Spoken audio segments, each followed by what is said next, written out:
of an organization called the Africa Code Foundry. I presented at GEB 2018 on how Botswana can capitalize on the emergence of fourth industrial revolution technologies. And one of my calls to action at that time was for Botswana to create what I called a center of excellence or a hub on 4IR, which will allow Botswana to basically take a leadership position in Africa and possibly in the world. Subsequent to that presentation, I was approached by a group based in Silicon Valley in the US, led by June Lee, the founder of Africa Code Foundry, who will be doing a presentation in the latter part of the session.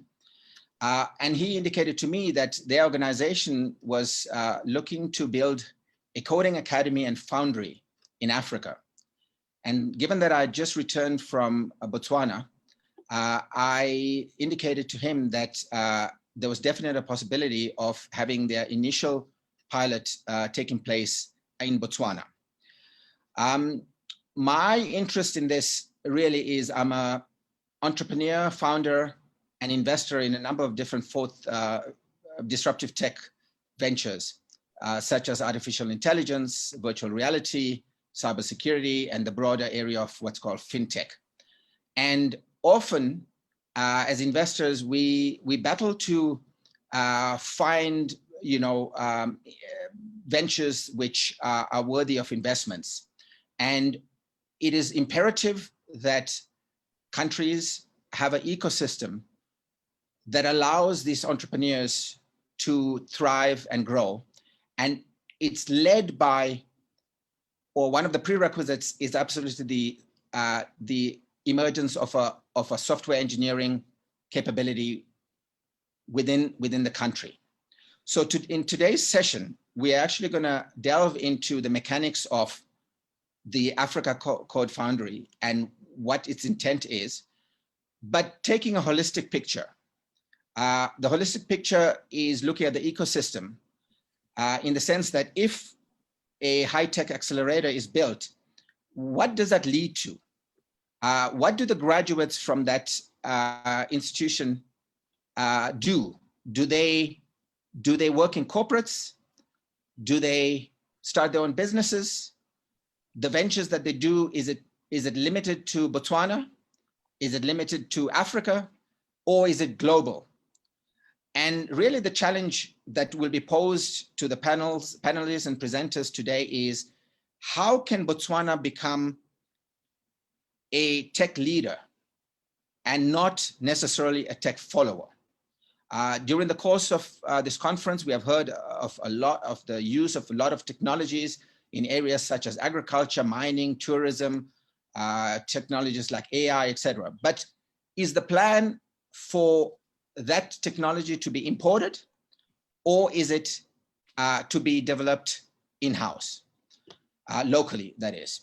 So we have put together a panel of distinguished experts in this area, all the way from entrepreneurs themselves, academic and other educational institution representatives, corporate people who are currently working in large multinational corporations such as Google and the like.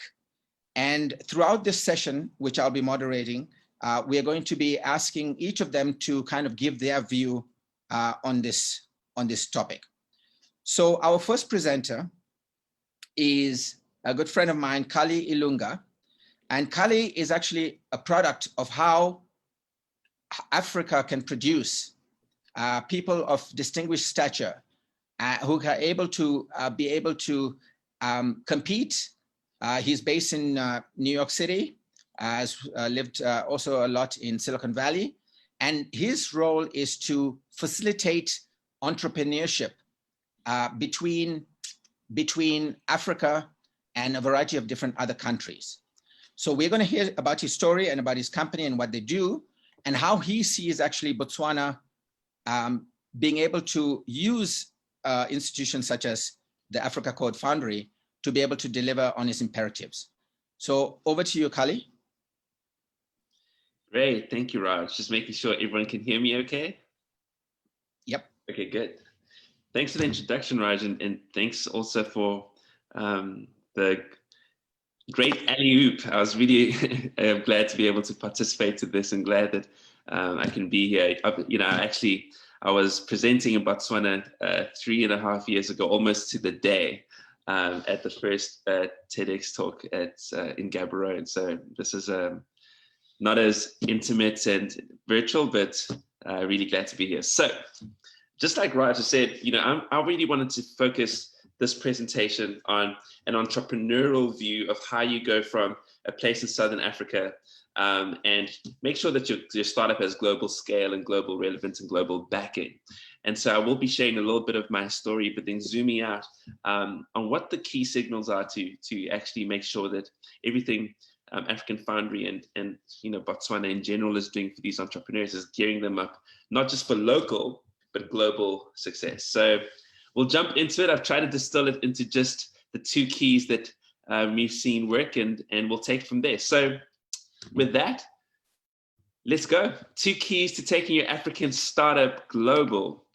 So a lot of times I ask African entrepreneurs, what are you thinking about? What's in your head? What's keeping you up at night? And the answers are pretty standard, right? It's the same answers you get anywhere in the world, but with that extra edge of feeling it maybe a little bit more remote. So how do I raise funding for my startup?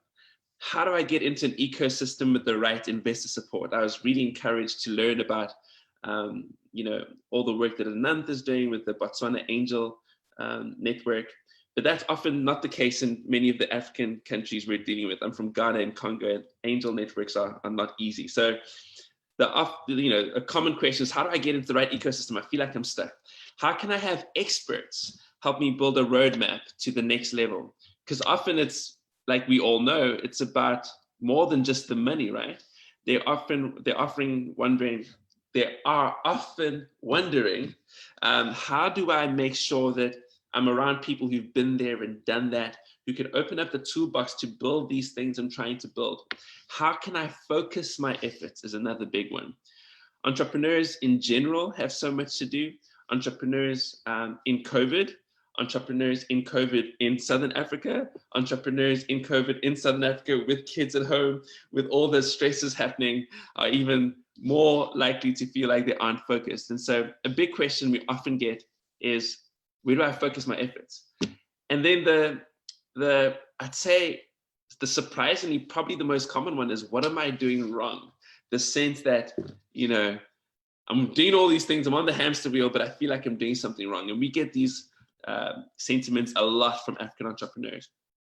And why they want to get those answers is typically because they've got an idea and some traction. And we often find that the entrepreneurs that are actually doing something are the ones that are likely to keep doing something, right?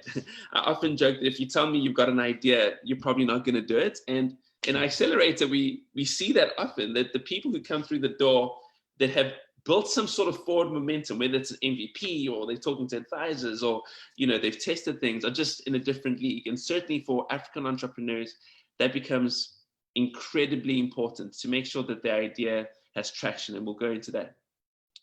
And they feel it's important because they don't have a roadmap, as I mentioned before, particularly as it pertains to acting local, but being able to think global, as the cliche goes. What do I do? When do I do it? Who do I reach out to? These are all really important questions that most African founders don't feel like they have answers to. So a quick overview of what happened to me and why I'm so passionate about this. So in 2012, so it's a quick background. I was raised in South Africa. My mother's Ghanaian, my father's Congolese, and they hated the idea of living in each other's countries. And so in 1994, they kind of compromised on South Africa. And that, that's my home. That's where I went to school. That's, just everything about me is I think South Africa as home. But as a tech entrepreneur, it can be a difficult place, right? So in 2012, much like the entrepreneurs that you guys had pitched yesterday, I had an idea. And the idea was to pay people to watch adverts. And so I started a company called See, Say, Do. And we pay people every time they would see, say, or do something about an advert. But being in the ecosystem I was, even though I loved Johannesburg, especially in 2012, there weren't the Rajas of the world around. And so the best deal I could get for what I thought was this mind-blowing, world-changing idea was $20,000 for 51% of my company. And even then, it didn't feel right. It didn't feel like that's what I should be getting, given the traction and the credibility I felt I had. And we were doing all the things we could. We were getting national attention, and it was a buzz to be able to see your ads on the highway and all these things. But it didn't change the fact that I was in the wrong ecosystem. And so I wanted to build this African company, but I knew I needed global support. I needed global perspective. I needed global know-how. I needed a global ecosystem. And so the 20K that I was trying to raise in Joburg, the 20K deal I was trying to raise in Joburg just wasn't cutting it. In 2013, I was pitching in New York. I had speaking gigs booked. And one of the people in the audience heard the same idea, the same watch ads, get paid idea. And literally, I think that the conversation must have lasted 3 minutes. And it went something like, if I have 1% of your company, I will give you $100,000 and I'll wire it to you today. And so all of a sudden, the valuation for my company went from, $40,000 to theoretically $10 million, because this person from a different perspective saw the potential and literally sent me the money before I'd signed stuff. And so the condition was I had to move to New York, that he wanted to be, I needed to be in a place where he could sue me. And so I had to pick up my life and my family, and we, moved to New York so that we could start this journey. And that led to some momentum, and all of a sudden we felt like we had a lot of forward momentum. We were doing, so I want to minimize the screen here. We were doing, what I felt was really great work, and we got companies like Microsoft to be our clients, and we had all this forward momentum. And then the same conversation, right? I felt like I hit a ceiling in New York, because at the time, it's not as true anymore, but there was about a 30% valuation bump between companies in New York and in Silicon Valley. So same team, same product, same vision. Just by being in the Bay Area in Silicon Valley, typically a company would get a 30% higher valuation, at least back then. And so the same thing, I had to realize that I was in the wrong ecosystem, that what I thought was the limits in Joburg was now the limits in New York. And now I had to pick up my life, pick up my family, and go to Silicon Valley. And I decided that I was going to meet 100 investors for my Series A. And I knew that if I was going to close a $2 to $3 million Series A, I would need to just plant myself in Silicon Valley for 6 months and see where it took me. One of the people I met, who ended up being my business partner on one of my businesses now, was a well-known angel investor. And we began to talk about this crazy story that so many entrepreneurs have to go through. The idea that I had to stop what I was doing in Joburg, move to New York, stop what I was doing in New York, move to Silicon Valley, all to be in quote unquote the right ecosystem. And it was 2016 at the time, and we thought, we're acting like Wi-Fi isn't the thing, right? Like, if Silicon Valley is in essence a network of angel investors, a methodology on how to build a startup, if it's, if it's got an ingrained culture around risk-taking, why can't we, for lack of a better word, export it to any African entrepreneur? In fact, any entrepreneur anywhere in the world. And so we began to think and brainstorm, and we decided to start Silicon Valley in Your Pocket. And so we reached 300 angel investors, and we signed them up. And the pitch was simple. Not all great startups in the world are going to come from Silicon Valley. There's tens of thousands of entrepreneurs just like me, better than me, in the countries that I come from, in countries like mine, across Southern Africa and across West Africa, that just don't have the opportunity to jump on a plane, get a visa, sit there in New York, randomly bump into someone. How do we take stories like mine and scale them to make sure that geography isn't the limiting factor for entrepreneurial opportunity? And so we started Silicon Valley in Your Pocket, got these 300 angel investors to agree to be part of our network. And that was great. And, we worked with 150 startups from about 20 different countries. We partnered with UC Berkeley and now handle all of their South American startups. And we began to see these international startups who, you literally would be sitting in Bloemfontein in South Africa one day and then pitching to someone in the Bay Area the next and getting traction. And so that has led to the two things I do now. One is Startup Pilot Global. You can check that out, www.startuppilotglobal.com. It's an accelerator, real deep dive into a little bit of what I'll be talking today, which is what we believe are the key signals for African entrepreneurs to be able to take their startup to the next level. Then I also have a community called Viable. We actually just did a session with Tim Draper, who's on the platform right now. But it's essentially an app. There's a free trial where people have a masterclass from investors and coaches every week. So what I want to dive into now is the mechanics of how all this works and what we've seen, particularly from African entrepreneurs, that makes a difference in them being able to think locally and think in terms of the Botswanan reality, for example, the constraints that exist there, but at the same time, tweak their pitch, their business model, their narrative for global investors and for global clients. And making sure that that bridge is built, that we're not all working in isolation in our little silos. Because again, geography shouldn't matter really in 2020 when it comes to finding the support you need. So we're going to deal with just two keys here. One, we tell all our entrepreneurs this: focus on your key signal scorecard. And two, stay exactly where you are for now. I tell that story that I told earlier in sort of a fast forward mode. But those 6 months ended up costing me $30,000 that I hadn't budgeted for. It was the most stressful time of my entire life. I lived with 5 roommates, which is not what I was expecting after living in Joburg. And it was just the most stressful time. And so in hindsight, and there's lots of data to back this up now, places like Silicon Valley are actually super expensive for startups. Places like Botswana are it.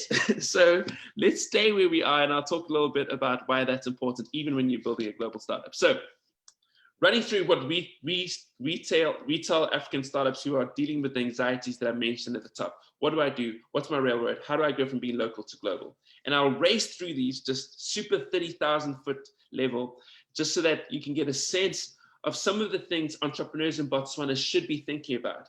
And upstream, how we should be building this ecosystem to make sure that these things are ingrained from A to Z. So you look at that, and I know there's a doctor on the panel.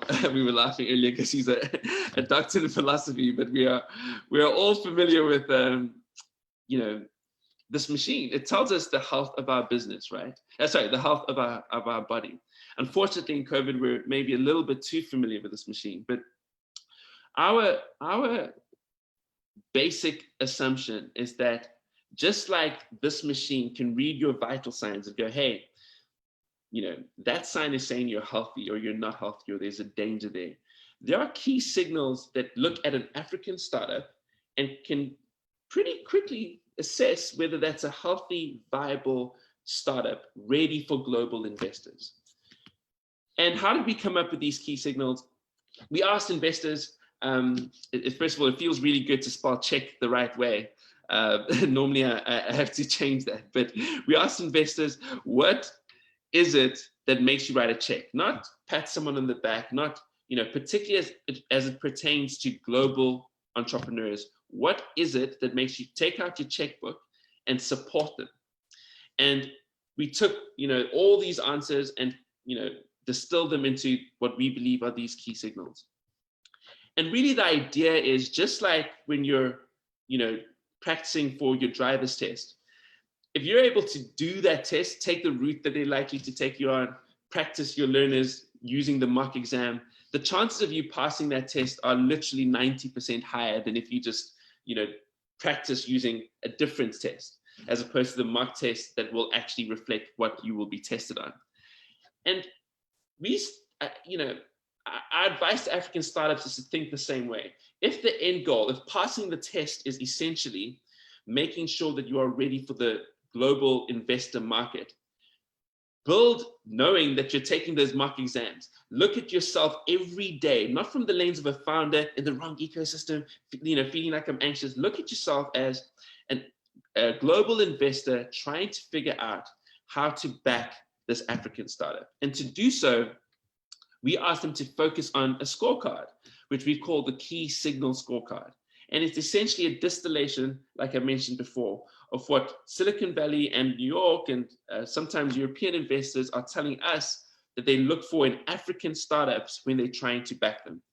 Some of this is basic, but I think it's worth repeating, particularly as you all continue to do such a great job of making sure the ecosystem supports this. So we break this down into essentially 9 key signals. 1, problem, opportunity, market value, and proposition. A basic, and I'll say 1 or 2 things about each of these. A basic thing that I have found, particularly with African entrepreneurs, and we give, 10% of our cohorts is always African entrepreneurs. We give scholarships to them. And so, I'm exposed to them constantly. And just being able to describe the problem you're solving succinctly is often something we've got to work on. Just in 1 to 2 sentences, what is the problem you're solving? And I noticed particularly the difference between, African pitch events and the pitch events in, say, the Bay Area, is that little feature was just missing. People would come on and talk about their grand vision and their products and their story and all sorts of great stuff. But I'd often go, what are you solving? And so I think that's something that is just a basic signal, and we need to be able to make sure that people are solving problems that matter and that they're able to describe those problems. I'll race through the others. Making sure your market is at least $1 billion includes thinking about your market beyond your local territory. So yes, you're starting in Botswana, but how do you take what you're doing in Botswana and rinse and repeat it in South Africa, in SADC, in West Africa? But we find that the deals that are actually being made tend to have $1 billion in market size, even for African-based startups. 1B, let's not forget the elephant in the room. We don't know when this vaccine will happen. We don't know what people's reaction will be to it. We don't know how long it will take. Are these business models COVID and post-COVID ready? And we're telling all of our startups to just pretend this is normal, this new normal is here to stay, that the behavior around your users and your customers is bound to just be somewhat altered forever by COVID. And part of that is making sure that your business model is COVID and post-COVID ready. And so business models that rely on putting as many people in a room as possible, as an example, just aren't getting funded. And what we're seeing, particularly since April, is that global entrepreneurs that are getting funded are really having to show that they're linking their funding milestones to traction. And so, I'd say even a year ago, if you're raising a $1.2 million seed, you can go through the normal things of raising a $1.2 million seed. Now we're seeing angel investors, particularly younger angel investors that are now, angel investors because they've had their shares at Google Vest or Uber and Lyft Vest. They are actually practitioners, so they know how to make things work. And so we're finding that they're going, hold on, if I'm going to give you this $1.2 million, can we break it up into these 5 or 6 tranches? Because COVID is crazy. And once you hit your milestone that you're super confident about reaching, I'll release that 200,000. Once you reach the next milestone, I'll release that 300,000. And so making sure that is there is critically important. And also to show the discipline of cash preservation, right? Have they negotiated with all their suppliers to extend their terms? Have they shown discipline around keeping money in the bank as long as they possibly can? And we're actually encouraging global founders, African founders, to ask global investors for at least 24 months of runway because of the uncertainty. So that's a big piece of it. But the other piece is just a narrative that makes sense. Why does your business model still work when we're all stuck at home or whatever the conditions are in COVID? And how will that position you for a post-COVID economy? And a big simple filter that we're seeing people ask is, have you made money in the last 90 days? One of my favorite African founders that we work with is a lady, Jamila. She runs a African dish out, a Nigerian woman. She's made $2 million since April. And she literally Googled Uber Eats platform clone, found a tech platform in India that gives her the Uber Eats platform for $500 a month, contacted African restaurants in the Bronx and said, hey, there's a huge African contingency here. We can't come to you for food anymore. Why don't we do Uber Eats for African food? That tiny idea has had $2 million in traction. And so we want to be able to see those COVID-ready, adaptive businesses that are going, what is the need now that didn't exist before April? How do I move to do it cheaply? How am I COVID resilient so that I can build this post-COVID narrative? So I'll race through these because I'm aware of time here. Unique selling proposition. Are you actually unique? But one thing I want to mention in the African context is, I would say, part of what makes our stories very different in the eye of a global investor is the fact that we often have less competition and internet constraints. And so I find that typically global investors are wowed by, how are you able to do this with, data costs, what they are in Southern Africa? And the entrepreneurs like, whatever, I've lived with those constraints my whole life. And so the entrepreneurs don't even realize how unique their proposition is. The fact that they can have an edtech startup that works on feature phones and smartphones, for them is just an obvious solution because those are the constraints in the environment. For a global investor, they're going, wait, you can make this, this edtech Mobi app solution work on quote unquote a dumb phone? How? And I find that just by being honest about your constraints in an African context and showing how you're dealing with them often is enough to differentiate you, at least in the investor's mind. Again, a go-to-market that shows that you are not just thinking about Botswana, but you're absolutely thinking about how to take the startup globally. If you're looking for global investors, that's just something that's going to have to happen. And a tip we use here is using global marquee names in your local market. So for example, for me, the fact that Walt Disney had worked with CSAB in South Africa was a huge bonus in America, even though, the Walt Disney office in South Africa is like 3 people. I emailed them, it was really easy to get them on board, but we had the Walt Disney logo on our deck. And translating that big marquee name and, names like it to a global market is really, really helpful when you're thinking about how to start local and go global. Competitive analysis and intellectual property, just basic startup hygiene I find is often missing. So for example, do you own your code? So many African entrepreneurs are using, places in India and places in China to build their code, but the startup hygiene around actually owning it, having a copy of it for yourself, we're finding that often that isn't the case. And also they're trademarking very locally without getting the trademarks globally. Now, obviously that's a cost thing often, but you do want to make sure that you've got some IP trademark protection globally. The team, all of us here know it, but we want to see African founders build a global team if they're thinking about going global. And a huge part of that is their advisory board, making sure that they're thinking global in their advisory board.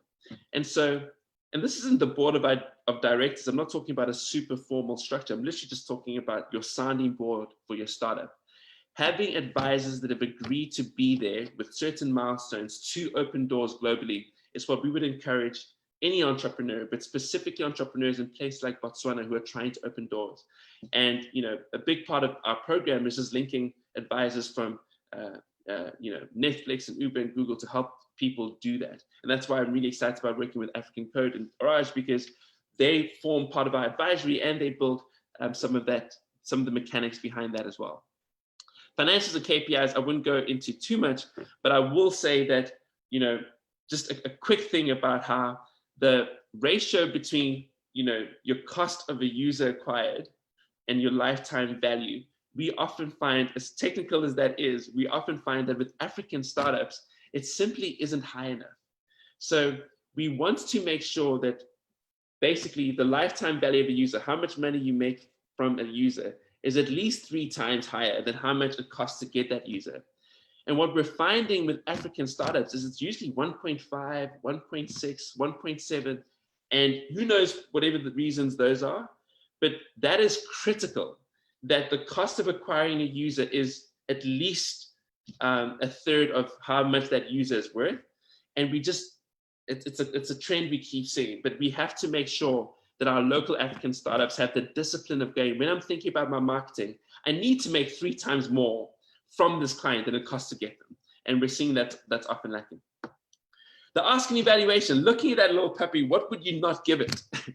And we're trying to get African startups to go, is my ask appropriate? Does a global investor go, oh, of course, this makes sense, why would I not?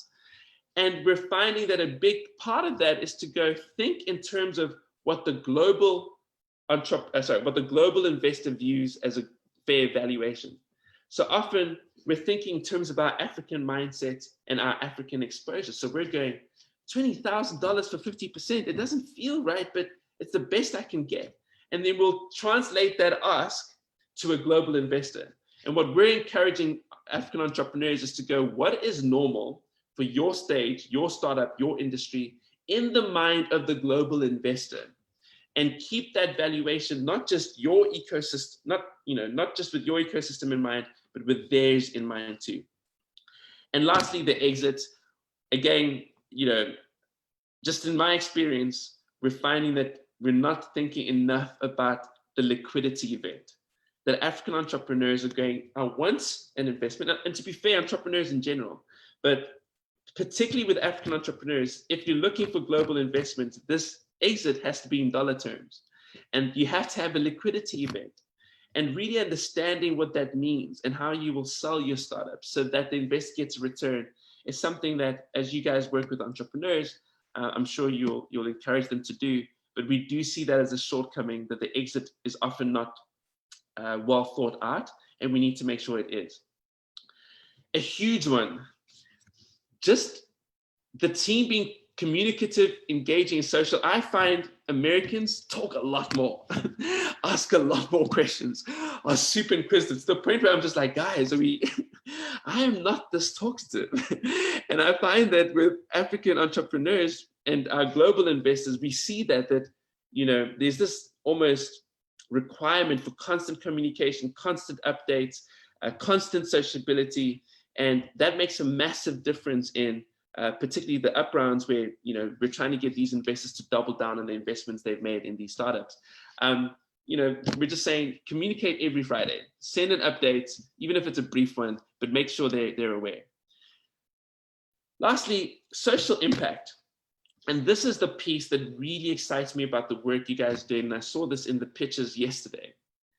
There's a beautiful thing that happens almost organically, whether you think about, I'm thinking about just 3 startups just from yesterday. The startup that was dealing with deaf, the lady who was building a solution for people that are deaf in Botswana as an example, where you've got a business model that sort of bakes social impact into it. We're finding that, perhaps it's the times we're in, but the impact investment market is healthy. Impact investors are there. They're willing to listen to African startups.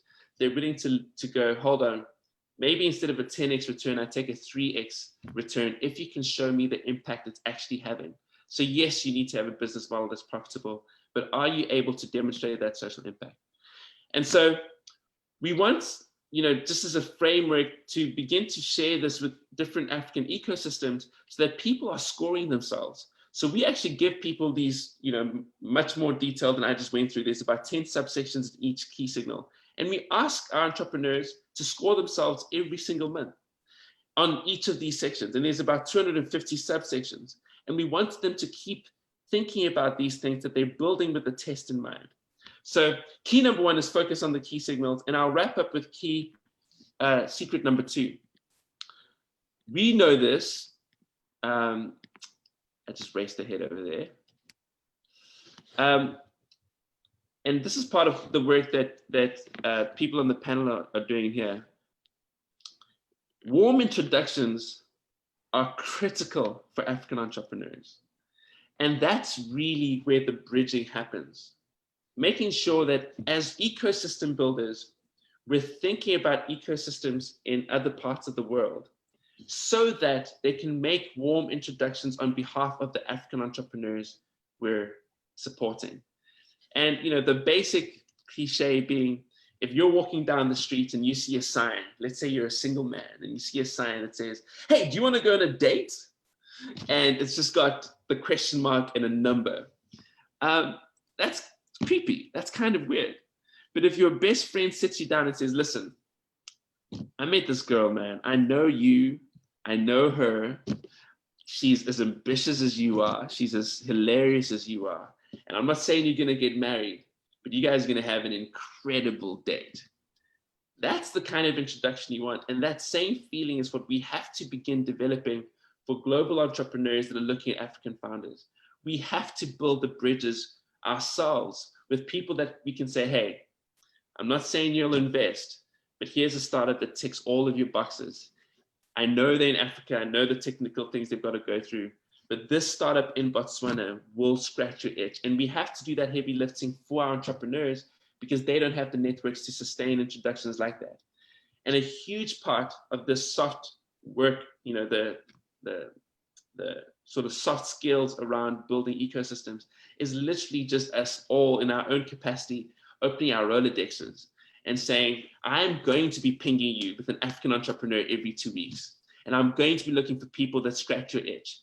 And I think that will go a long way in being able to help our startups. And so the idea that warm introductions are always going to be better for our startups, our African startups, it's just the way it works. And so we have to be able to do that, have investors reach out to investors, have programs like ours, have programs like Raj's, be structured around how we open these warm introductions for our African startups.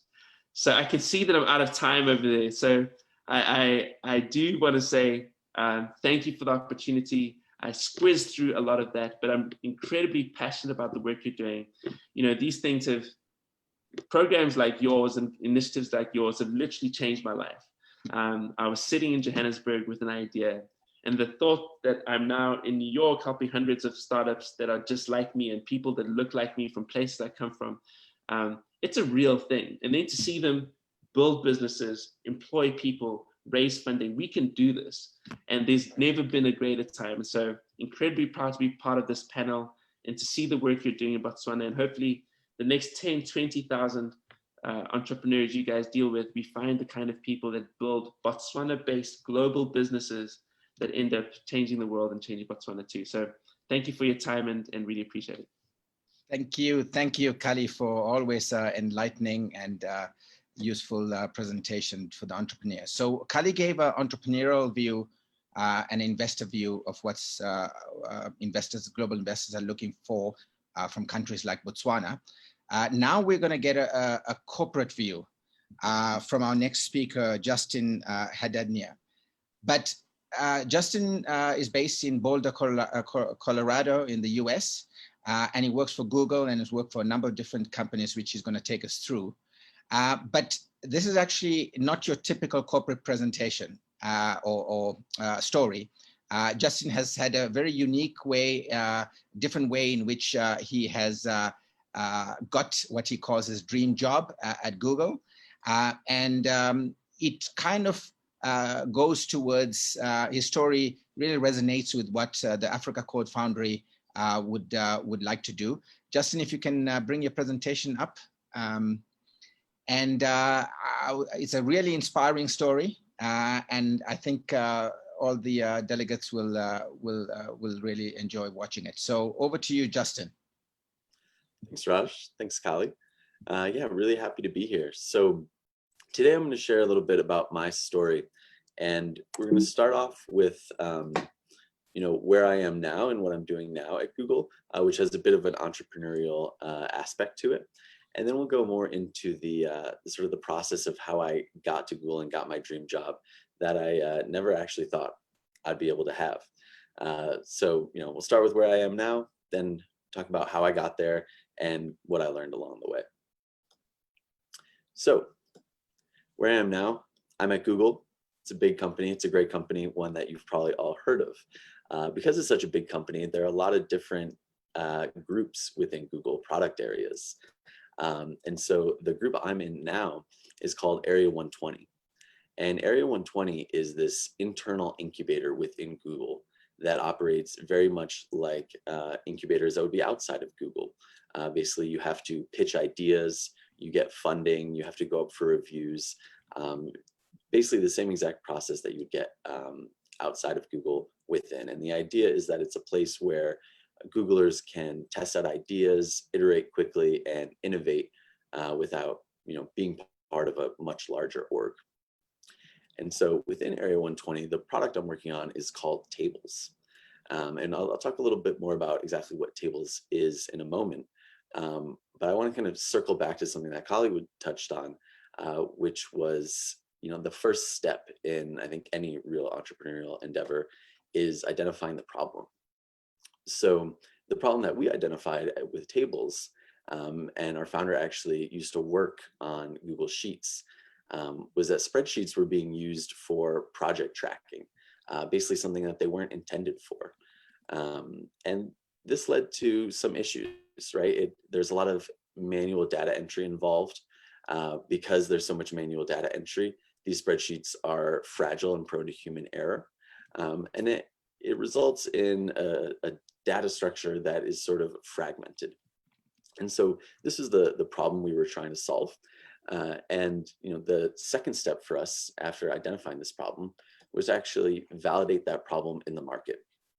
So we did a lot of research with users, market research, and we found that this in fact was a problem. Some stats here that made us really believe that this is a problem we're solving. 90% of small businesses that used G Suite said that they were looking for alternative solutions for use cases using Sheets.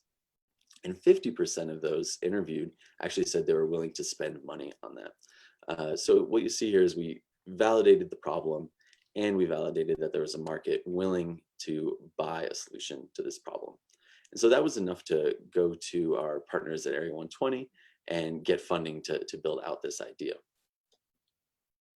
After that, we did what all startups do. We tested, we built, and we repeated. So testing was user testing, talking to our users, finding out what their problems are, how we could maybe help solve them. We built these things really quickly with a small team of 3 to 4 engineers. And then we'd repeat it. We'd go back to those users and say, does what we built solve your need? If not, how can we make it better? And we just iterated and iterated on that for months and months and months until we got to something that really started to resonate with users. And then we could expand and show it to more users. So I've got a little video about exactly what Tables is, so you can get a sense of where we are today. Tables is like a spreadsheet and a database had a baby and gave it special powers. School of Rock is the world's leader in performance-based music education. We are very collaborative at School of Rock, but we also use a lot of spreadsheets. When I first started using Tables, it was like this big aha moment because it's integrated into G Suite. It's already built into our workflow and it already knows who my team members are. And so we can just jump in and start collaborating and start working right away. I work for the state of Colorado. I oversee the administration of our G Suite ecosystem for 30,000 employees. The features in Tables have helped my organization to work more efficiently. My team uses Tables for lightweight task tracking. One of Tables' most powerful features is bots, which automatically sends email updates to my team when a new assignment comes in. We also use bots to assign tasks to the individual team members. This way, team members know what they should be working on in real time. I work for the Somerset County Library System in New Jersey. We closed to the public with COVID-19, and that meant everybody had to go home, including all of our staff. So we had to figure out how we were going to make it work. Unfortunately, we were still using some paper timesheets. Tables was the thing that popped into my mind. I was like, I wonder if this would be the way to use that. And sure enough, it was. The form could be accessible to staff outside of our G Suite network. So if they weren't logged in, they could just pop in and record the hours and be done. I got some staff shout outs from people saying, oh, thank you so much. This is so much easier. It's really a great way to do it. And in the back of my head, I kind of thought, well, it's really tables that's doing it. But yeah, I'll take it.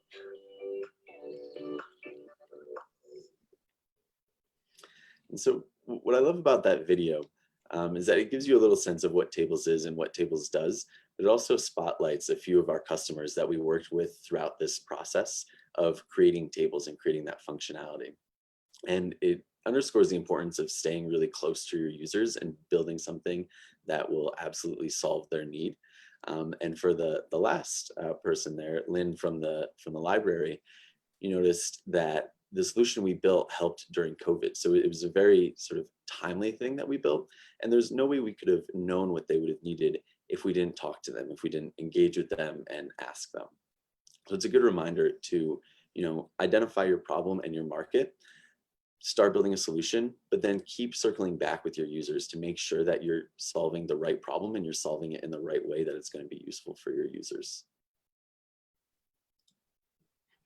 Tables is like a spreadsheet and a database. Again.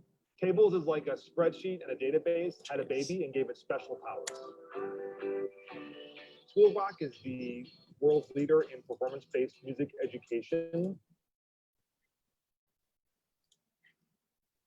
There we go. So Tables now, we're still in very early stages, but we've been able to launch to everyone within the US, and we're looking to go live globally very soon. We've got over 10,000 weekly active users piloting it, and 5 of those are large Fortune 100 companies. The hope is, like Kali mentioned, you get some of those really big companies. It serves as social proof that shows other companies that, this is a reliable solution, this is a good solution. And they also bring on a lot of users. So that's Tables. I'm a product manager on the Tables team, and that's been my dream job for a long time. But I actually didn't always think that I would be able to get a job like that. And so my hope is that I can, share my story about how I got there, and it'll be, empowering to someone who might be on a similar journey. So I work at Google, and the first step in my path to Google was learning to code.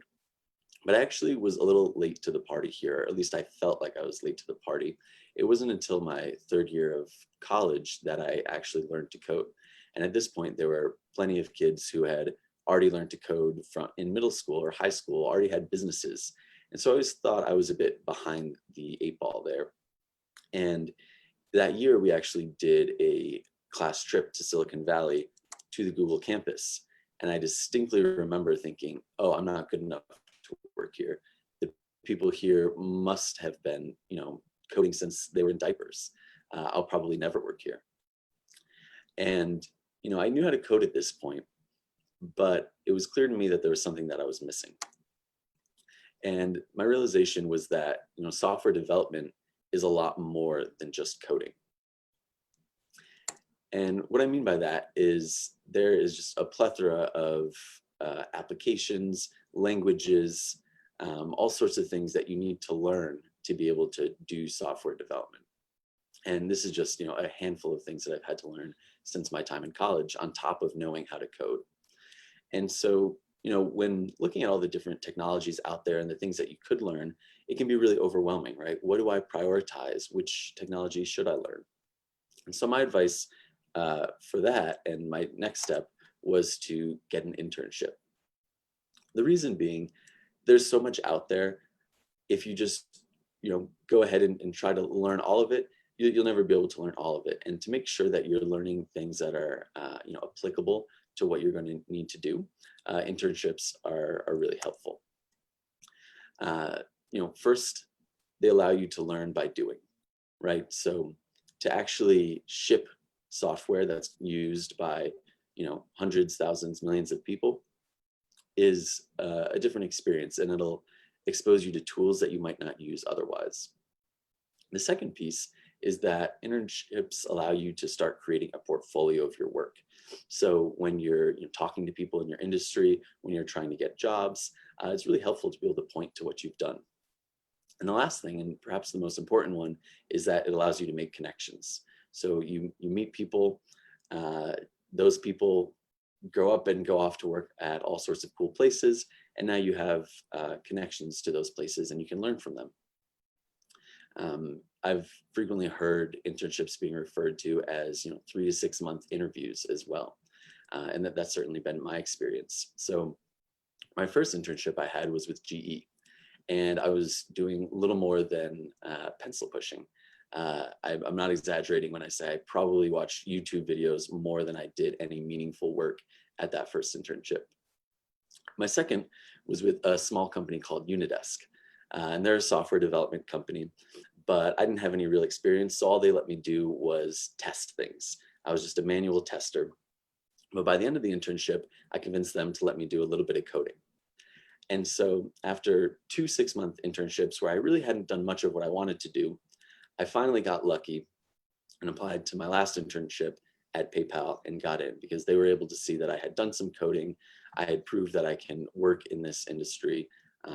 I could talk the talk. So at this point, I started thinking, maybe I could do it. Even if Google still seemed pretty far away, there was a possibility.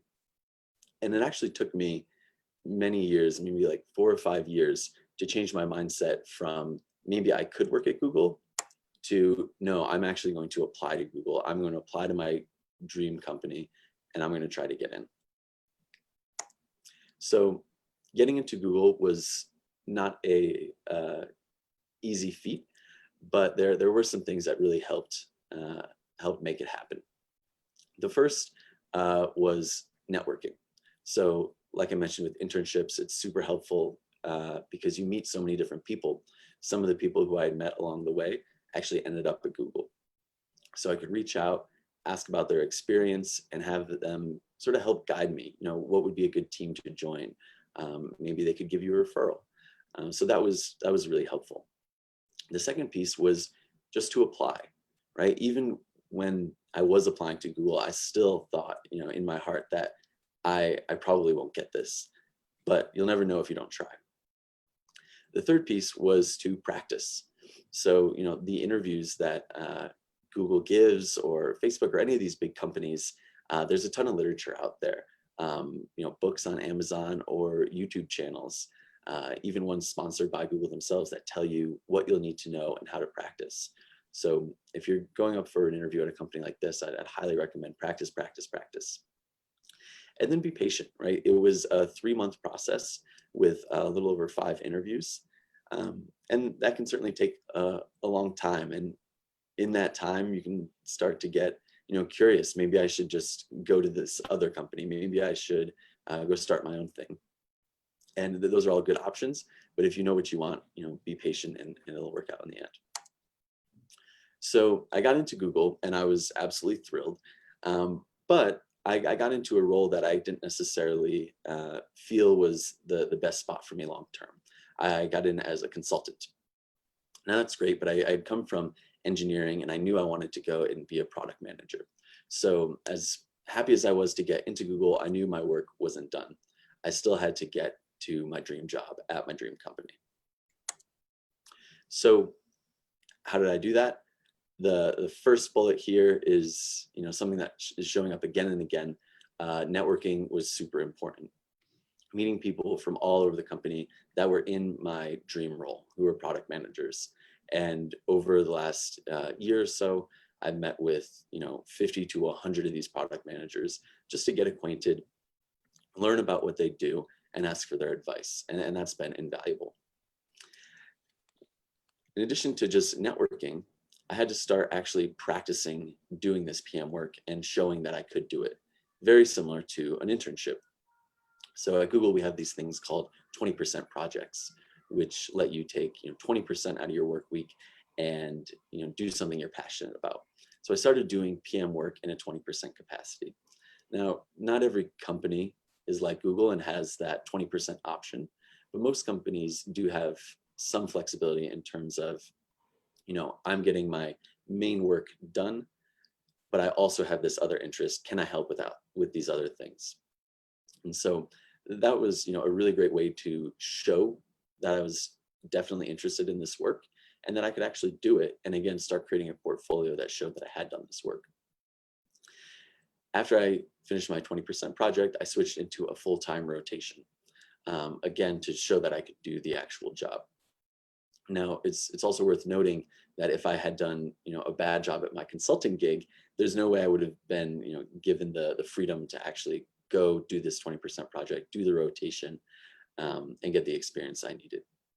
So after, networking, doing the 20%, doing the rotation, I eventually applied to some roles and got into my dream job at Google. So that was my path, but kind of distilling it all down to what I learned, I really came down to 4 main things. The first, and that I hope is the most important takeaway for this presentation, is that anyone can do it. And then the next 3 were things that you just absolutely need to keep doing. Keep meeting people, keep learning, and keep trying. So what I mean by anyone can do it is that there's no magic aura, right, around these really successful people. And whether that's someone who works at Google in your dream job, or whether that's some entrepreneur who has a really successful business that you look up to, there's nothing special about them other than what they've done to get where they are. And what I mean by that is, even if it seems like you're very far off from your goal or from those other people, that just means that they've had more time to achieve that goal. And what you need to do is just take the first step, decide where to go, and just keep on going. And really, anyone can do it. The second piece of advice, or the biggest learning from this path, was to keep meeting people. And networking, everyone knows the importance of networking, but I thought this quote really offered some good advice about how to network. And it's, if you ask for help, you'll likely get advice. If you ask for advice, more times than not, you'll get help. And that's something I've noticed time and time again in my career, is that you meet people, you ask for advice, and once they see you're really passionate about an idea or you're committed to it, they're so eager to help you. Hey, let me introduce you to this person or that person. Let me give you some work to do for your portfolio. So continue to ask for advice. You'll learn a lot from a lot of different people, and you'll probably get some help on the way. Keep learning. This is a huge one. And we've got another quote here. If you're not learning in your current role, it's time to move on. And that's something I've noticed as well. And it's always a good indicator that it's time for the next chapter in your career. Now, that could be learning completely different skills, like going from developing software to managing clients. It could be skills within your discipline, right? Maybe you're learning to code in another language or something like that. As long as you're growing, you're making sure that more opportunities will be available to you in the future. But as soon as you stop growing, you stop learning, then it's really time to move on and find a place where you can keep learning. And the last one is keep trying, right? The old never give up piece of advice. But just some little bits from my story. 3 internships rejected me before I got into PayPal. I was sure I was going to be the only kid without an internship. Before I got into Google, I had 5 companies reject me for roles in PM. PayPal turned me down for an engineering manager position, and Venmo turned me down for a PM position. So, when you look at someone's resume or their LinkedIn, you don't necessarily see all these failures, you see their successes. And it's easy to think, oh, I failed, I'm just never going to get to that level. But the reality is that any success has a ton of failures along the way. And the only way to get past those is to keep trying, and eventually, something will stick. So on, I think, 4 or 5 slides in this presentation, I've told you to network. So it's only fair that I include myself in that. Feel free to reach out, stay in touch, either via email or LinkedIn. And thank you so much for your time. Great. Thank you, Justin. And what an inspiring presentation. I think only Jack Ma got turned down more than you have, as you know. And Kali will tell you in terms of entrepreneurship journeys that, how many times Silicon Valley investors ask you, how many ventures have you failed in? But we like to say that failure is not the opposite of success. It's actually part of success. And I'm sure you agree with that. And I think if we can transition then to June's presentation. So we had Kali talk about the entrepreneur journey, which is one track.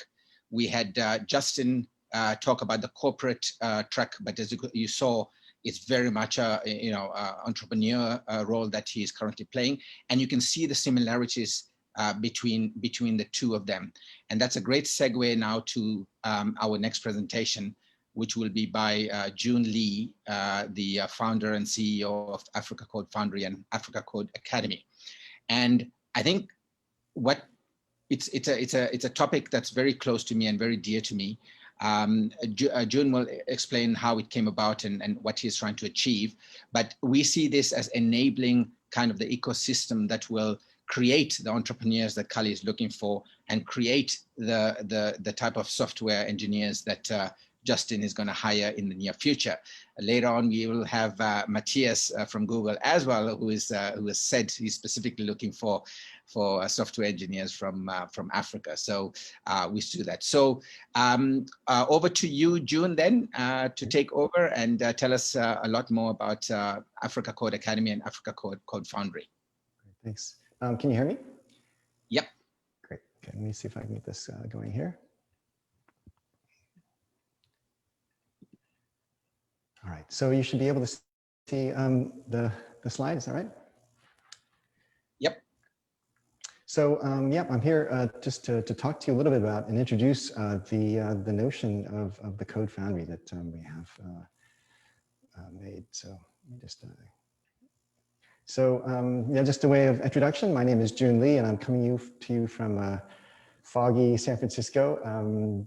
That's actually not me, of course. My son Benjamin says hi, but it's really just an honor to be here and just to be able to work in Botswana. There's actually kind of a long story of how we got here, but it's really part of just the commitment that we have to being able to improve the ecosystem here.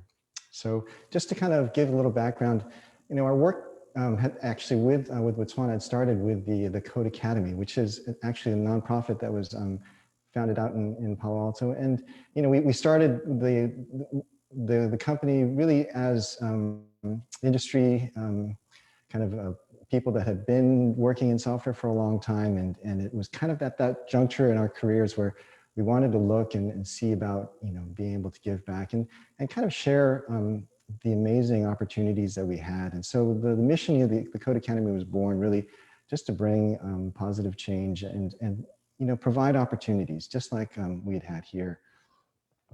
And from that work, we kind of had learned a lot of things, and what came about was this idea of creating a sister company, which is actually a for-profit, but it's a benefit corporation. So some of you may be familiar with the idea, which is essentially, it's some companies that have a mandate in its charter for a social good.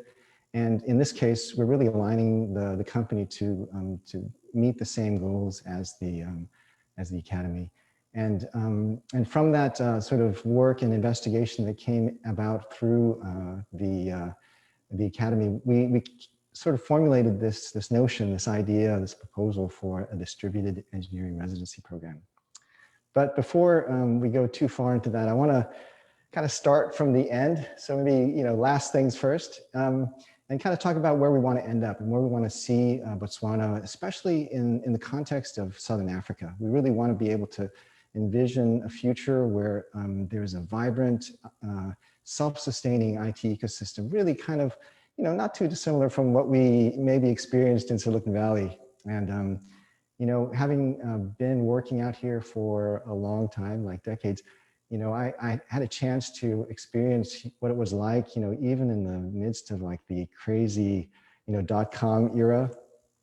And it was, a really exciting and wonderfully magical time, because there was just this sense of opportunity, of possibility, and like literally everybody and their grandmother had like a startup idea. And, to be fair, there were a lot of crazy companies and ideas that came to, did not make it. And some like, pets.com, a little bit before its time, honestly. But it doesn't take away from the fact that, what ended up happening through that was this creation of this incredibly vibrant, self-powering ecosystem, where you have the universities that would create and train these engineers that would, go to these incubators, get funding, support from, these famous companies, and ultimately what created what we understand to be the Silicon Valley ecosystem. And that's kind of the end goal.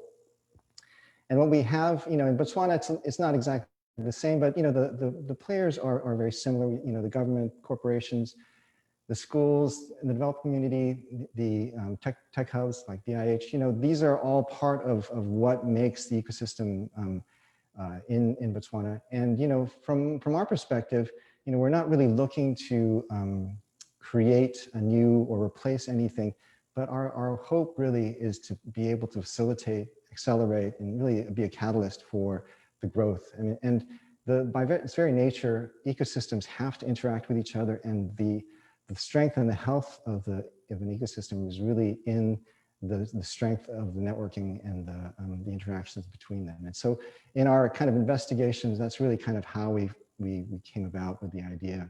So kind of moving a step forward here, kind of talking about what motivated us or what we saw.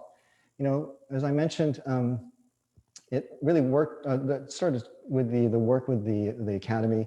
And, we really came in with a very simple idea. It's the classic, coding boot camps, teaching engineers how to code. And this is kind of where we came in. And when we landed, what we found was that there was, a greater immediate need, in youth unemployment, and even finding, great opportunities for existing engineers. And what we really wanted to see or encourage was the local corporations, entities to hire and develop local technologies, kind of like what Raj mentioned earlier.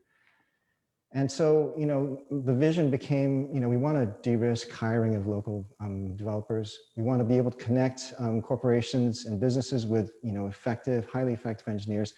And, from our perspective, just bring the highest standards of Silicon Valley, or frankly, world standards to Botswana. And again, our goal here is to be a catalyst, to be, an accelerator for this ecosystem. So, and I promise you this was not set up, but like Justin had shared, apprenticeships, internships do work. And we know that as it's literally the oldest way of learning, right? For human civilization, you learn by watching your betters do, and you imitate. And we also know that mentoring works. It's a virtuous cycle of, even those that are senior teaching the juniors find that they have to crystallize their knowledge in a way that they can, pass it on. And that actually makes them understand the concepts much better than just learning it by rote. And so, these are things that we know are true. And then, we feel like we understand, we have this notion of a secret of what it means to be a great software engineer. And it's very much more than just being a good programmer. And again, like Justin's, I think, touched on this already, so you may actually have some clues here. So let's share the secret sauce. I wanted to share this quote from Leo Tolstoy. It's from his book Anna Karenina, and it goes, "All happy families are alike, but each unhappy family is unhappy in its own way." But if we kind of change it up a little bit, it's all great engineers really have that common thread of qualities, and each mediocre engineer is really kind of mediocre in their own way. And so in kind of looking at that, that connection of what makes great engineers, these are the four qualities that we've discovered in our experience. So the first is having this high culture, high character. And these are sort of these soft skills in terms of integrity. Being able to trust the persons that you're working with. Diligence. There's no getting around. This is hard work, but it's also this attitude of solution seeking and not excuse making. And then of course respect, because fundamentally, we are looking to build highly effective teams and not just, superstar gurus that kind of work on their own. And then just highlighting that character trait of humility is, I think, really important, kind of, touching on what we understand is really important, right? You have to be willing to grow and understand that there is growth. And this is, again, I think Justin has exemplified that perfectly. The idea that you have to believe that you will change and can change, and that it's, that's the goal. You have to be a continuous learner. Like, everybody that's been in engineering for a while knows that whatever you studied in college is no longer the current thing. And so if you're not able to keep up, you literally will be left behind. And it goes a little bit beyond that, because, there are actually skills and ways of learning how to learn. So this itself, in and of itself, is a skill. And that, that's something that we found is important. Having that curious mindset, this sense of experimentation, every innovator is always pushing the boundaries, and that's kind of, again, that's some quality that I think is a common thread with engineers. And, it really flies in the face of what it's the anti-bureaucrat, right? You really want to continue to be that explorer. And then for engineers, the idea of leverage, that is, doing one step that, it results in five additional steps being taken. Use of tools in software is probably one of the most amazing things about software. And then this idea of efficiency, right? If you do a mouse move, 200 times a day, but then you can change it to a single keyboard finger flick, that will materially change the amount of time that you save over the course of your career. And that's the kind of thing that we want to remind people about. So, and then finally, there's this understanding about teaching, mentoring, and recruiting. So, like, great engineers, they understand, like I mentioned, about learning, that there's that link between learning when you teach and vice versa. Focus on the team. As much as we love great superstar engineers, if they're not a good team player, they really can actually destroy the progress of the company. And having that mindset is actually, we would rather have great team members than than just one star. That's disruptive, obviously.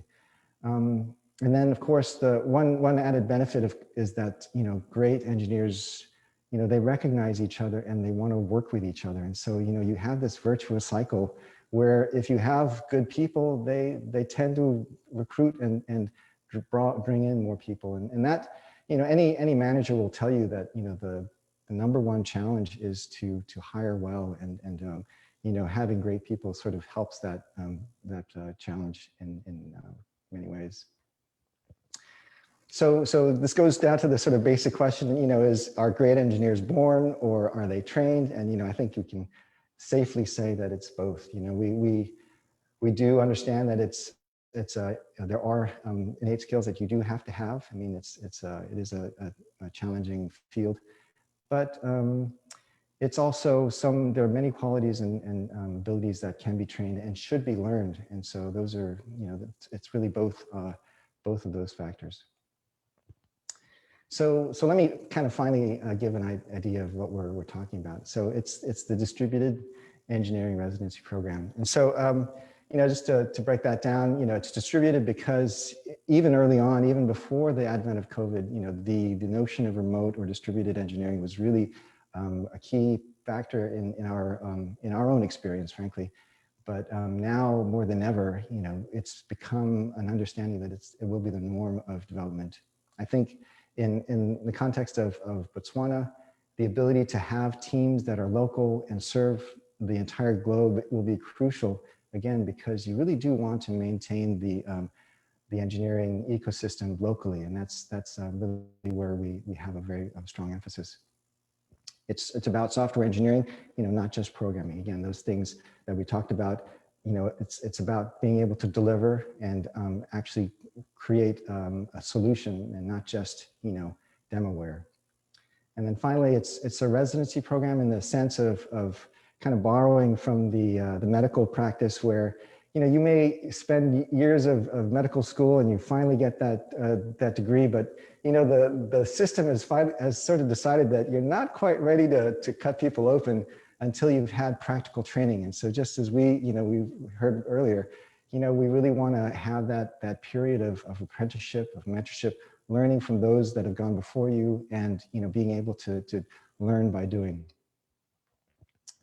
So in terms of the mechanics, we are at this point, as I said, moved from training programming to targeting graduates of computer science.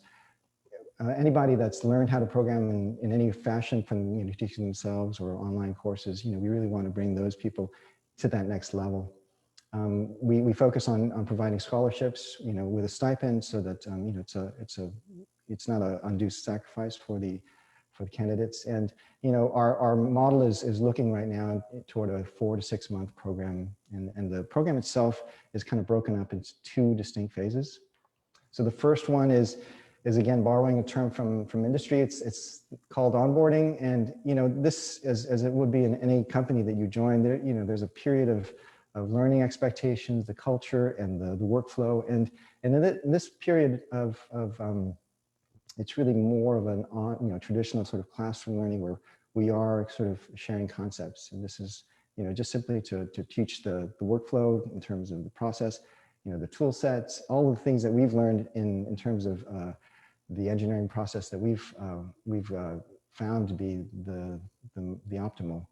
And the program itself, or the phase itself, is about a month long, where we teach in class, we have all of those learning, but it's also for us an evaluation period. So it is in our mind a month-long interview process where we really get to see not just your raw ability, but also what we want to identify is your growth potential, right? That ability to kind of exceed where you currently are based on your ability to grow. And that's I think it's a challenge, to be able to find good people, even with a 1-day interview or even aptitude tests. But from our mind, we really do need a longer period. The second phase, kind of runs down a little bit more normal in terms of how we would run a software startup. It's again, we're teaching not just the mechanics of programming, but also the techniques of running a distributed team, the tools that are involved, and the kind of challenges that need to be overcome. And from using, we're all kind of working from industry experience, and so we really aren't planning to make any distinctions in terms of the process itself. We're focusing on an iterative workflow, with sprints, and then ultimately, of course, we have real deliverables and real deadlines, because otherwise, it's just play. So kind of just to give you a snapshot of our scheduling, you'll see that the first 4 weeks is kind of, the blue is in classroom learning, like things that you have to, kind of add concepts. And then, the green is sort of in the development cycles. And then you see that we have the early sprints are relatively short, because, we want to tighten that learning cycle. And then later on, as you get further into the actual development, we really do want you to produce a real thing. So the graduates, once they do graduate, we want to partner with corporations and any other hiring agency that will actually provide positions, guaranteed positions upon graduation.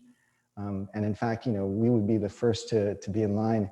The beauty of this model is that we actually need engineers as well, and so we have an opportunity to train trainers that will be able to come back as instructors and assistants for the next cohorts. And then as part of the agreement, we insist that the engineers will continue and commit to mentoring future cohorts. Again, kind of keeping that cycle of mentoring alive and continuing to the future. And that's kind of the bigger picture of how we want. And as far as where we're at right now, this is really a proposal of what we want to bring to Botswana. And so we're seeking support and partnerships within the economy and within the ecosystem, from the government to see if this is something that you would be interested in seeing alive in Botswana. The corporations that are here, we really need your partnership to be able to provide employment for the candidates. And then we already partner with Boto University, and they've been such an incredible help and partner in this. And we really do need all of them, the support for candidates and even instructors. And then ultimately, we're working with to create and enrich the developer community, and we're looking again to find candidates, seeking mentors from within the community, obviously from within and beyond Botswana. But this is again our vision for us being so closely aligned to developers, is to be a pillar within the community as well. And finally, like the tech hubs and the accelerators that are, the BIH is a prime example. The ultimate goal, and it's not a secret here, that we desire to be able to, to facilitate the creation of new startups and innovations within the economy. And so please, feel free and don't hesitate to contact me. My email is relatively simple, June@AfricaCode, and yeah, that's it. Thank you. Back to you, Raj. Yeah, thank you, June, for a very clear presentation about both the ACA, the Africa Code Academy, as well as the Africa Foundry, and most importantly, as well as any good entrepreneur, you've outlined the Ask, Kali. I'm sure you'll agree very, very clearly. So ACF needs collaboration with the entire ecosystem which you identified. So thank you again. So now we are in the final segment of our session today, and it's going to be a panel discussion, bringing together members of the ecosystem in a variety of different functions to really comment on what they've heard today, as well as comment about their expectations and the experience they've seen in terms of making something like this a reality. So in the panel, I'd like to introduce them just by name and title, because I'm going to ask each of them to give our opening remarks. The first person who is very close to home to the conference is Ananth Ram, who is the Pro Vice Chancellor of Boto University. As June mentioned, the ACF has a partnership with Boto University, which is going very well. So Ananth, welcome. You can put yourself off mute. The next person is Elspeth Boynton. Elspeth participated actually in the investment battlefield with Kali yesterday, so got a good feel of the conference. She is the executive director and co-founder of Dive, which really plays in the development space, working with disruptive tech. So very well suited to be able to comment today. And then finally, if I can use the word doctor, but he doesn't probably need it, is Matthias Zenger, who is a senior engineering director at the same company that Justin works for, which is Google, and he is based in Zurich, Switzerland. Elspeth, until recently, was spending the time during the pandemic in the US, but she's back in Cape Town. So welcome to the panel discussion, Ananth, Elspeth, and Matthias. If I can start, I think, with Ananth. Ananth, you can put yourself off mute. Maybe you can just talk a little bit about yourself and Boto University, and then give some opening remarks about, what you've heard, as well as what you think, could be a way forward in regards to this topic. Sure. Thank you very much, Raj. And thank you to Kali, Justin, and June for those great presentations. I'm based in Botswana, and I'm very excited to see where the Africa Code Foundry can take the country, as well as the large number of actually software engineers that we have here in the country that we're very keen to participate in. So right, my name is Ananth Ram. I am the Pro Vice Chancellor for Strategy at Botswana University. My history is as a programmer. Studied computer science in the US and then came back to Botswana, worked as a software engineer here actually. So that's where I began my career before I came into education, and now work in Botswana University. Botswana University itself, maybe just a little bit about the university and the work we're doing with June and the Africa Code Foundry. The university is a regional higher education institution. We've got campuses in Botswana, Lesotho, Eswatini, and Namibia, and offer distance learning across the continent. And we actually started off in 1997 as a computer training institute. So we have a long history of training software engineers, network engineers, and even today our faculty of computing still remains one of our largest faculties in the university. And we're working with June, as he said, the importance of universities as part of the ecosystem is very, very, very key. I think just one thing I'd also add, I'm also the chairperson of Angel Network Botswana, and I'm particularly interested in this as well because I think a program like this really helps build the skill set and the attribute set amongst graduates here in the country that allow them to be entrepreneurial, innovative, and really build those companies that can help take the country forward. So with that hat on as a business angel, I'm also very excited. So thank you very much. Very happy to be here. Thanks much.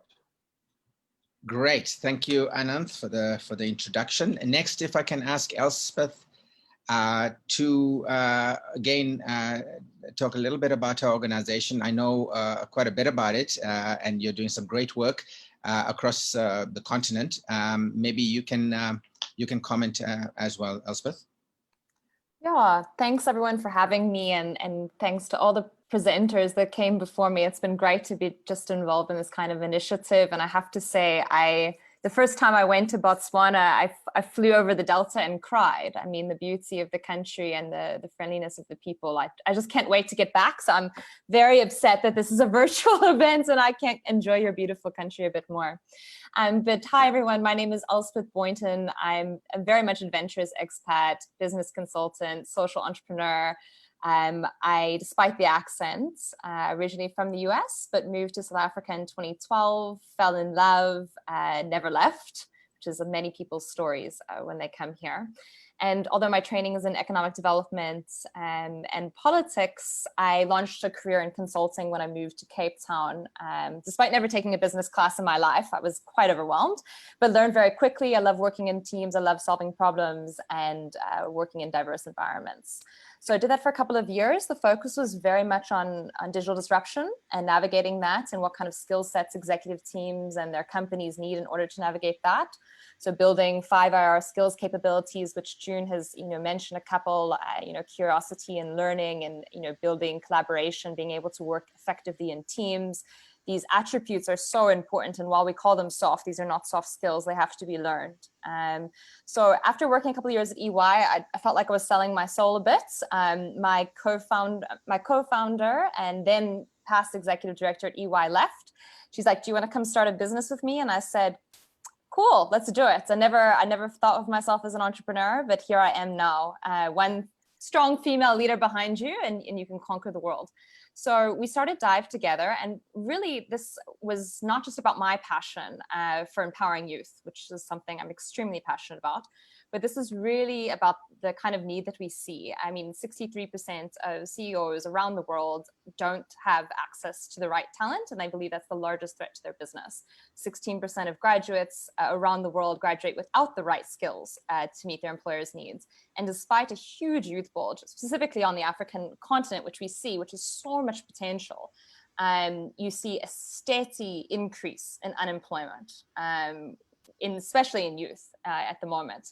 So, I mean, you see companies like Amazon launching $700 million to fund these kind of post-training, postgraduate programs, very similar to what June is also advocating, is this kind of postgraduate kind of bridging program.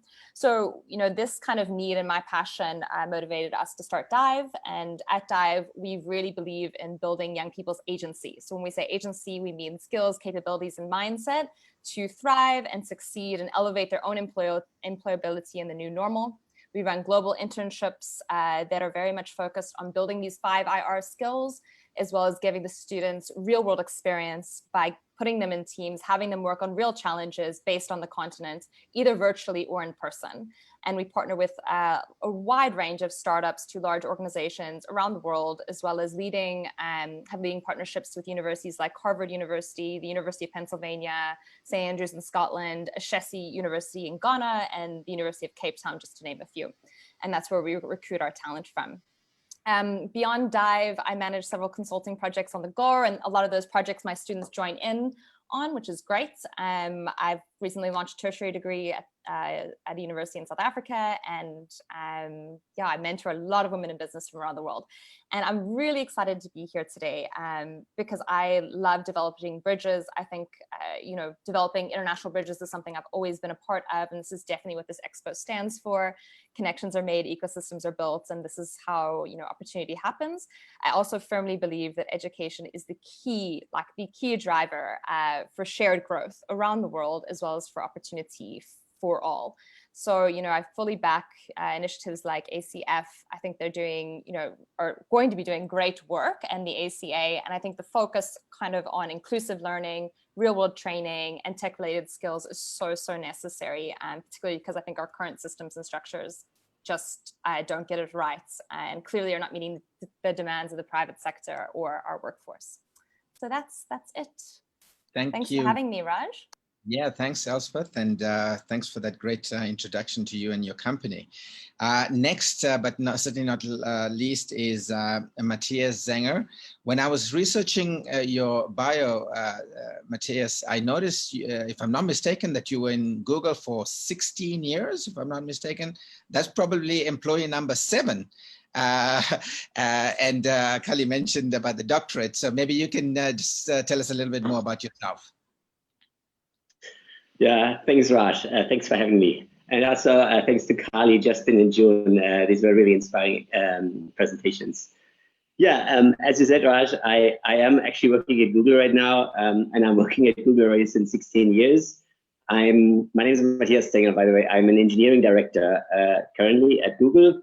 And yeah, when I joined Google, that was at a time when Google was a much smaller company. Yeah, it was not employee 16, it was more like 2,500, something like that at that time. But I was one of the first engineers who was actually hired outside of the United States into the first engineering office, which is Zurich. And at that time when I was hired, we were around 10 engineers, and now the office has been growing enormously, and today we have more than 4,000 people actually working there. Today I work in a product area called commerce, on a product shopping. Now, the way how people shop is really fundamentally different across the world. And this poses pretty big challenges for us as we're trying to internationalize shopping features on Google across all the different surfaces that Google has. And so what that basically means is that for me and my team, it is critical to hire engineers, product managers, designers who actually understand the different cultures and can help Google to build the right products for each market. Because simply just making the US product work in the rest of the world, that is clear that this doesn't work, especially not for shopping. So in addition to that, to being able to hire the right people, we heavily rely actually on local businesses to partner with. For instance, for shopping, it is critical that retail businesses we work with are what we call e-commerce ready. So they have the technical integration capabilities that we need so that we can work with them, and that they can basically help us also to operate in different markets. And this is the reason why I'm here today. because we and my team has a very strong interest in growing talent worldwide by getting students interested in today's technologies and giving them also the best education, the right training, so that they can do either help us and partner with us to build the best products and technologies for the future, or even better, that they can found tech companies we can work with that strengthen, in my case, the e-commerce ecosystem around the world. So that's why I'm very enthusiastic about the topic of growing tech hubs around the world with new businesses and local talent that we can work with. Yeah, thank you, Matthias. And I think we are probably not acknowledging enough the sort of highest level of technical pinnacle that you have almost achieved at Google. We are talking about obviously either graduates, up and coming, graduates that we as ACF wants to focus on. What would you say? Advice would you give for these 18 to 24-year-olds that predominantly we will be engaging with? That, given what you have managed to achieve from especially from a technical side of things. Yeah, I think that was something that I think all the presenters before have stressed already. I think computer science education, in particular also coding skills, is probably the key to success here. And I can only recommend everyone who is interested in this space to focus on that initially. Because that allows students to get into internships and into like computer science companies worldwide to just get more training and to understand also how this business works. What I've seen in the very early days when we were trying to hire actually engineers in Europe was that at that time a lot of educational institutions like universities had actually topics that were very unrelated to the needs of software companies. And only over time now, this has adapted, and we're actually getting excellent software engineers coming directly from universities. So my advice would be focus on early education, make sure that you have coding skills, and then try to get an internship or maybe a first job outside. Maybe with a US company, maybe with another big company, and we can talk about this also a bit more later, so that you then get the skills to come back to Botswana, to found a new business, or to build the foundation, to build the early staff of an upcoming startup. Because I believe that, at least personally, I learned a lot just by seeing how people in the Bay Area, in Silicon Valley, how they actually work, how they think, and how they approach problems. This is nothing that you would typically learn at the university.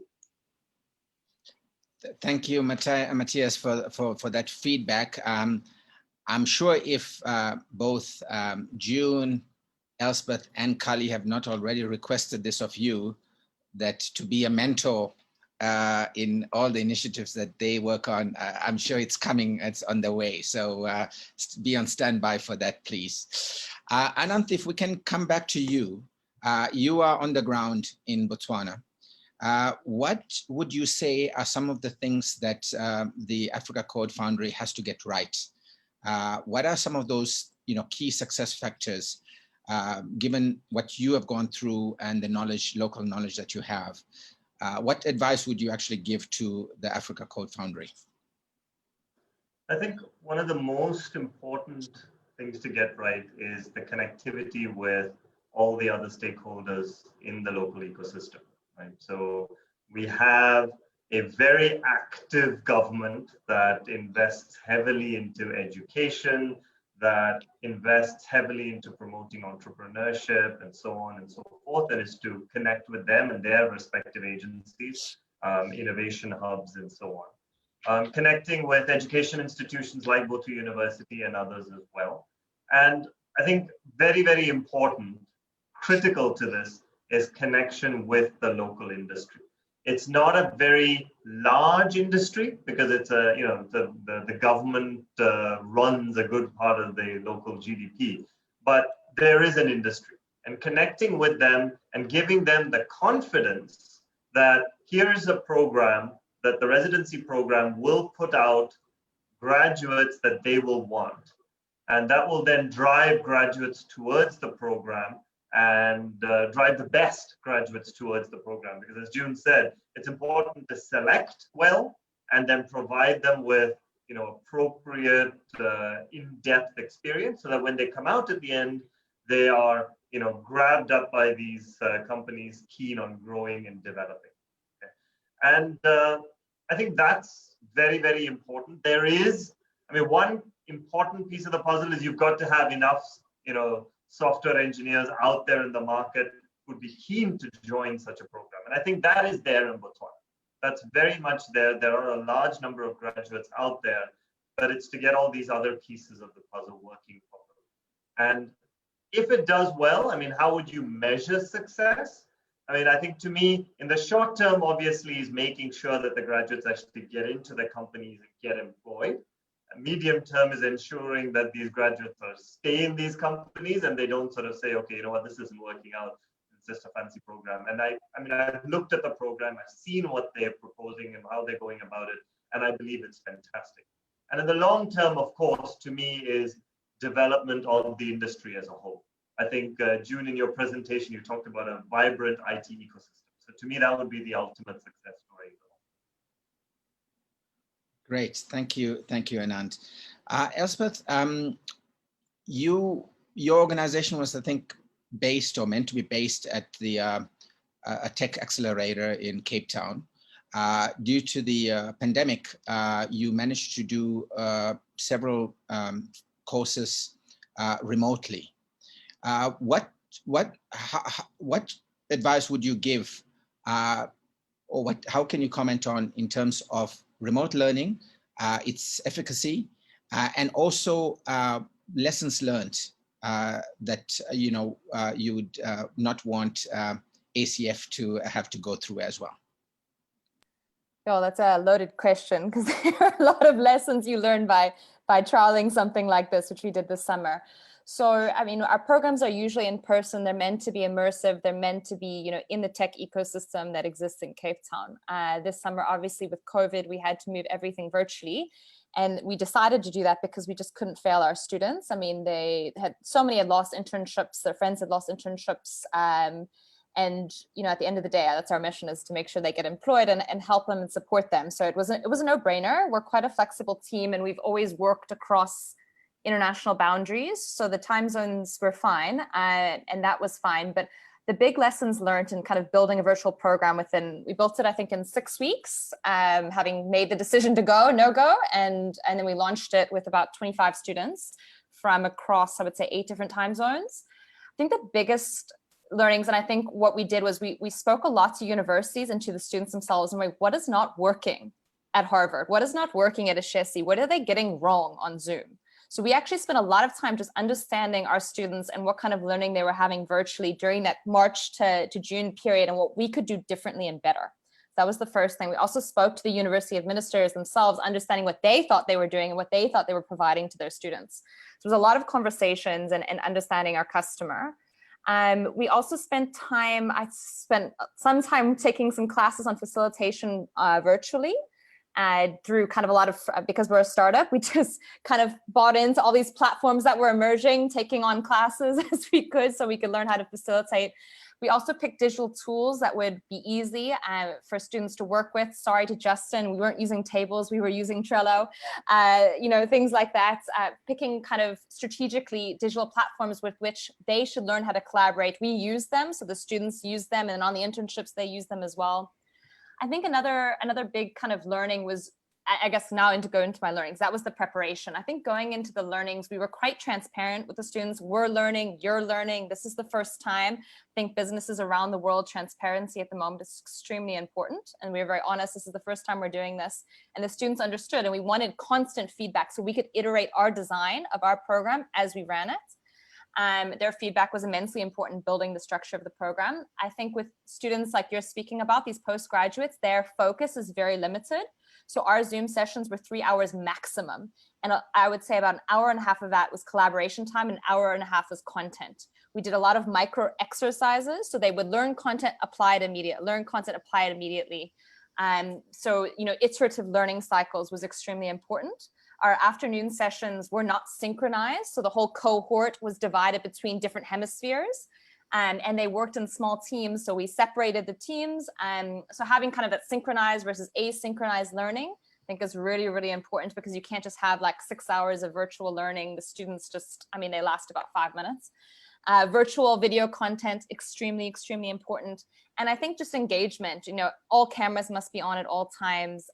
Quick, responsive questions, roll calling out people like you would in law school, picking people out of a crowd. All of those things really, really helped. And the students loved the breakaway groups in Zoom. They found them, they just really liked them. So I think the program we ran this summer was much better than their first time around in 2018. Right, thank you very much. We are now going through the final round of questions and the final remarks. I know a lot of people have hard stops at the hour. Let me start with Matthias. Matthias, Google obviously known for search, for content, but you look at where it's involved in now with, really it's doing everything, financial services, commerce, wants to really dominate, don't want to discuss the Senate hearings, et cetera, but if you were to give some advice to the participants that will go through the ACF program as to kind of which are the sectors they must keep a very close eye on. Is it artificial intelligence? Is it about blockchain, or whichever emerging technology, in some instances not emerging, it's currently in practice. What give us some insights, almost a futuristic view of the next 5 to 10 years, if you don't mind. Yeah, I'm not sure I'm the right person to actually give an overview of what the right sort of sectors are students need to look into. I think, at least at Google, most of the students we are hiring have a very generic education. They're not necessarily focused on one particular area. And as Justin was explaining in his presentation, often you're basically ending up in a group. You might not even be interested in this topic. But what I've seen is actually, given that most of these students that we're hiring have a very generic background, that they're actually pretty successful very quickly in many, many different areas without having a lot of background there. This is, and especially for companies like Google, there's a lot of very foundational work. And then, as I said before, we're relying often on local businesses to work with us, and we're building on top of their expertise often. So this is something that needs to be considered, I think. So the area doesn't actually matter. The less, especially early on, you're focused, the better actually. Also because, the tech industry moves so quickly, and if you think that computer science education takes between 3 and 5 years, like in 5 years, the situation might be completely different. So my advice would actually be not to focus so early on. The focus will eventually come later, but too early means like you might be focusing on the wrong thing. And then it's much more difficult to get the first job and to get the dream job that also Justin was talking about. Now, there's one thing I wanted to add, just 1 minute. I think especially for people who then, once they left university, think about building their own business, I think, and especially like in an area like Botswana, I think it is important to think more in the beginning, maybe more in terms of what are the platforms that need to exist first. Because if we're talking about growth here, we're talking about that there's a lot of businesses that should be growing. And I work in the retail space, and there, what we've seen over and over again is that a very small amount of businesses can act as accelerators, that act as as multipliers. An example in the e-commerce space are all these big marketplaces in Asia, Tmall, Lazada, Flipkart, Rakuten. They basically enable hundreds of thousands of other businesses to be successful as well. Same thing, Latin America, Mercado Libre is a very big business, and which has created lots of other businesses. So I think I would hope that a lot of people would also think in terms of, before going and working on something very specific, what is an enabler for other businesses? Thank you very much for that advice.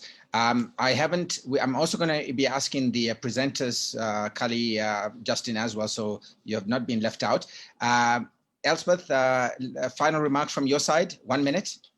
Okay, very quickly, I would say for ACF and ACA, really get business and government backing. So I very much echo what Ananth was saying. It's so important, but maybe even also thinking about co-creating the curriculum with business. So you're really understanding those business needs and integrating it if you want to keep those engineers local.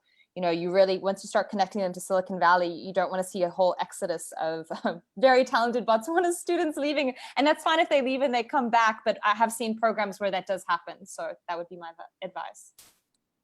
Thank you, Elspeth. Ananth, you?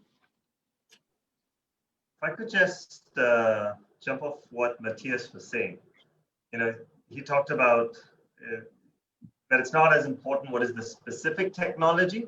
I'd like to go a step further and just connect to what June was saying. I think Elspeth referred to them as 5IR skills. Some people use the term 21st century skills. You know, at Boto University, we call them, we call it the Boto graduate profile. And, you know, it's very important that people have these skills. I mean, we talk about, you've got to be knowledgeable. You've got to have your core disciplinary knowledge. I mean, you can't go away from the fact that you need to know how to code.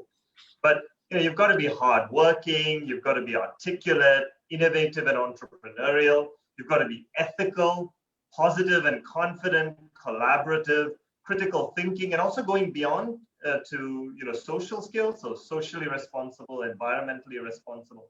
I think this is what we define as the Boto graduate profile. And I think it aligns very well with what June was talking about. But the great software engineer goes beyond just the ability to program. And building those skills are very important. And this is where apprenticeships come in, grabbing every opportunity that you have wherever it is. So, I mean, in a sense, I'm talking here to the potential student of the program and what they should aim to get out of it. It's beyond just, excellent coding skills. It's all these other critical skills that you need in order to succeed out there in the industry. So I just want to highlight that. If I were to say anything, to me, that's the most important. Thanks, Raj. Thank you, Ananth. Kali, if I can ask you to give some final remarks to all the entrepreneurs and the youngsters who are listening to this conversation, what would that be? Thank you. I think, realizing that it's an incredible time to be a digital entrepreneur. Even now, when you think about the chaos of COVID, for example, so many of the companies we're talking about here that we noticed are big came through the 2008 recession, right? Whether it's Instagram, whether it's Pinterest, whether it's Airbnb, there's something about crises, particularly in a digital environment, that sparks entrepreneurial energy. And an entrepreneur in Botswana, there's no reason to be excluded from that. It's such an important toolkit to be able to understand how to go from zero to something, to take this idea that's in your head while you're showering, while you're driving, and take those basic steps to make it a real business, a real MVP. And as daunting as that may sound, it often isn't that daunting if you have the toolkit around you and programs like the ones you guys are running. And so, just to say that it's possible, that this is a great time, that the angst in the air is good for entrepreneurs, that there's digital toolkits available to us that didn't exist 15 years ago. And you can be sitting in Botswana and working on an idea that matters to you socially or from a for-profit making perspective, that can actually go from nothing to something, because we just have tools that previously didn't exist. And, you know, I'll end with this just because we were talking about it at dinner last night. But, you know, we were looking at this iPhone, and it turns out that my father comes from a region where the coltan in iPhones is made. And you know, when you look at the back of this iPhone, it says, you know, designed in Silicon Valley. And for that little sentence, they're being paid about 65% of the worth of this iPhone. Then about 30% goes to China for the manufacturing. But people from my father's village who actually mined the stuff that's in here, I think it's like 0.05% of the revenue that goes to them. And so it's business critical, like, you know, ideas and this digital toolkit, it's the new raw materials, and we don't really have a choice but to figure it out. And so, you know, we want to be able to say design in Botswana and some products coming soon, and keep that 65% for our damn selves. Great, thank you. That's very inspiring words to the entrepreneurs. Justin, before I give it to June, Justin, 1 minute, please. Last remarks. Definitely, yeah. I'll keep it quick, but I think just building on top of what Matthias and Anant were talking about, and I really think it comes down to a growth mindset, right? It's like you've got to learn the basics. You've got to learn how to be a better person every single day, whether that's, you know, being a better engineer or being someone who's more humble or has better soft skills. And if you can really make it a habit to have that growth mindset, then there's nothing you can't learn. There's nothing you can't do. So I think that'd be my one thing to focus on. Thank you, Justin. Thank you. Over to you, June. Sure. I think the one last takeaway is just kind of the first impression that I had when I visited Botswana. You know, it's a really remarkably situated in Southern Africa. It really feels like the hub in the in this Southern African environment, and it really is. There's a real strong belief, and you know, even in that short visit, we really did feel a great sense of potential and love, and you know, we really do believe that this can be something that can be brought to fruition, and so you know, that's our belief and our commitment, and you know, this is something that we're hoping to see will come to light. So yeah. Great, thank you, June. The last words were yours. With that, I'd like to thank everyone who participated, both the presenters and the panelists. So Kali, Justin, June, Anant, Elspeth, and Matthias. For some of you waking up at 3:30 in the morning, June, to make this call. Thank you for your valuable insight, both to the delegates as well as to the Africa Code Foundry. I'd also like to thank the BITC team, the Global Expo Botswana organizers, as well as especially Julius, for giving us the opportunity to present. So we're finishing, Matthias, exactly at 5 o'clock SA time, which is what we had planned. Thank you all, and good evening.